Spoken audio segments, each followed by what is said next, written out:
All right, so today's plan is to take this EK Civic and manual swap it. And here's our transmission here. It's been repainted. Before we go into what we're actually gonna do to the car, I just wanted to give it a quick walk around. Start off with the interior. Got EP3 seats, NRG quick release and steering wheel. It's lowered on coilovers, 15x9s, and 175/50 R15 tires. So as you can see, we have the aluminum lower control arms, coilovers front and rear, like I said before. And if you look there, right in the center, there's an adjustable camber kit. As you can see, the car has a little bit of negative camber so that there's no rubbing. And then of course, we have a cat pack. Well, there's no cat, it's actually straight pipe. And it actually fills into a header, and we'll take a look at the motor too. So we have a regular non-VTEC D16. The head actually got a little bit warped. It overheated.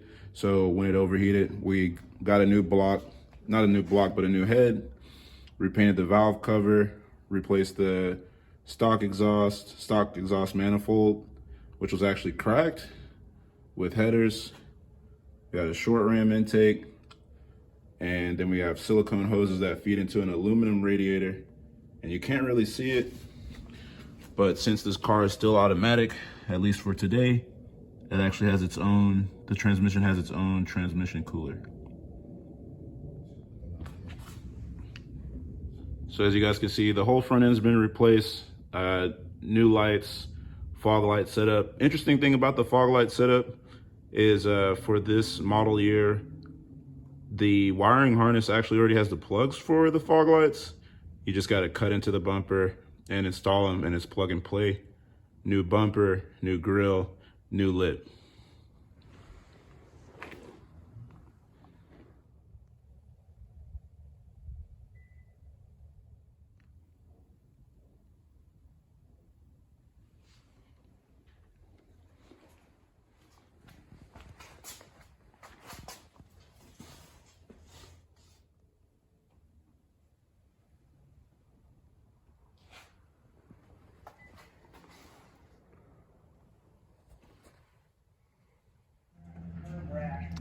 All right, so real quick, what we're gonna do before we actually put this shift linkage in the car is we're gonna install a short throw shifter. If you notice, the pivot point is higher on the shaft, so it shortens the throw from first to second, third to fourth, so on and so forth. Another thing you'll notice is there's a bushing here, and there's a bearing right here as well. And then from the pivot point to the end, it's still shorter. So it'll be a significantly shorter throw once we put it in the car. All right, and as you can see, we have the short shifter installed into the linkage, and then we made sure to put some energy suspension polyurethane bushings in there. This is the same thing that we did with the Sentra. It's just standard procedure. There's no reason to put something back in that's lesser than. So if there's an opportunity to upgrade it, I would highly suggest doing it. So once we put this in, it should be pretty tight shifting. All right, so we're just about ready to jack the car up and remove the automatic transmission. And so what we did was we made sure to unplug all of the accessories, including some of the mounts. And you can see that one, that mount's drooping. And then there's a rear mount back there. There's 3 bolts back there that hold the mount to the frame or the cradle, the subframe. And so we took those out. So it's pretty much ready to go. We left this mount in, and then of course, we took 2 of the lugs off and the center lug that is for the CV axles. So that's off. So we'll jack the car up, remove the wheels, pull the CV axles, and then pull the transmission.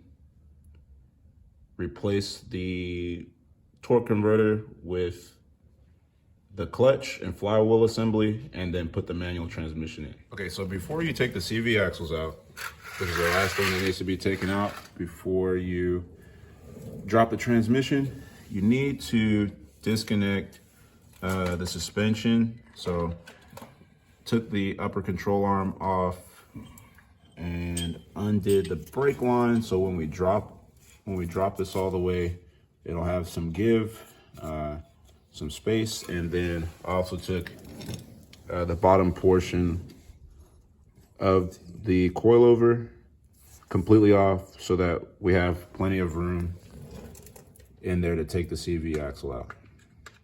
All right, guys, so we now have the automatic transmission out.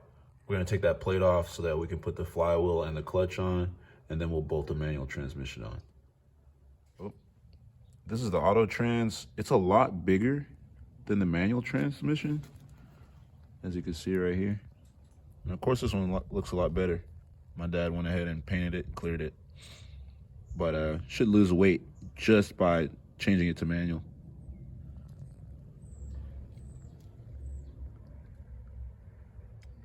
Okay, so before putting the flywheel and clutch in, you want to make sure that you put some brake cleaner or some sort of solvent to clean both of the surfaces.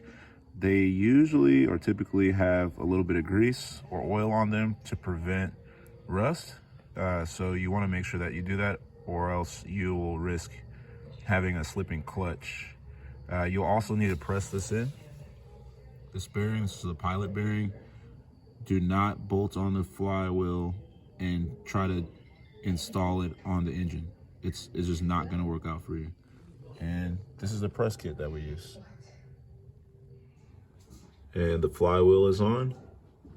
All right, so as you can see, we have the clutch, flywheel, pressure plate on.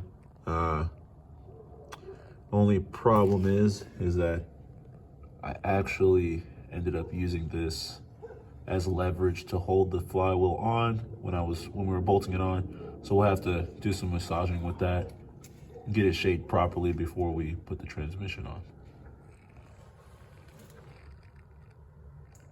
All right, so we have the manual transmission in. All the mounts are just have the bolts snugged up. We just wanted to make sure everything fit. Of course, you have two mounts here and then one in the back. And then of course on the other side, you have the motor mount. We noticed that most of the bolts, if not all of them from the automatic transmission, actually fit. Tomorrow we will change the shift linkage, put the CV axles back in, bolt the suspension back up, change the ECU, and tidy up any other things that we have left. But that's where we're ending today, and we should be able to wrap up tomorrow. And Monday morning, we should see this driving off with the 5-speed. Or actually, yeah, tomorrow.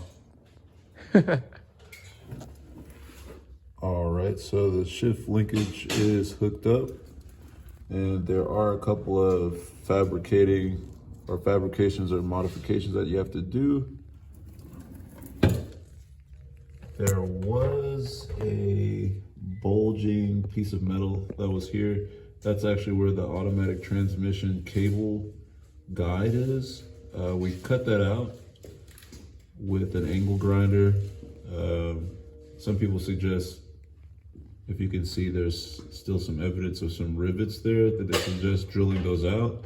But since it's actually still compound welded onto the frame of the car, that's actually not really gonna do much, and you really just need to cut that shape out. And then further down, you can see that we actually had to drill those two holes for the back end of the shift linkage. But those holes actually have some rivets that you'll just drill through, so you won't be guessing at all. The holes are there, or at least the shape of the holes are there for you to cut. And then you can still see there's the short shifter, and I'm gonna go up to the interior. I can show you the throw of that now that it's installed into the car. Show you guys is the installation of the clutch master cylinder. There's actually already holes there for it, unlike the Sentra. And then like the Sentra, actually, we end up using a one-piece line that runs straight from the clutch master cylinder to the slave cylinder. That's it.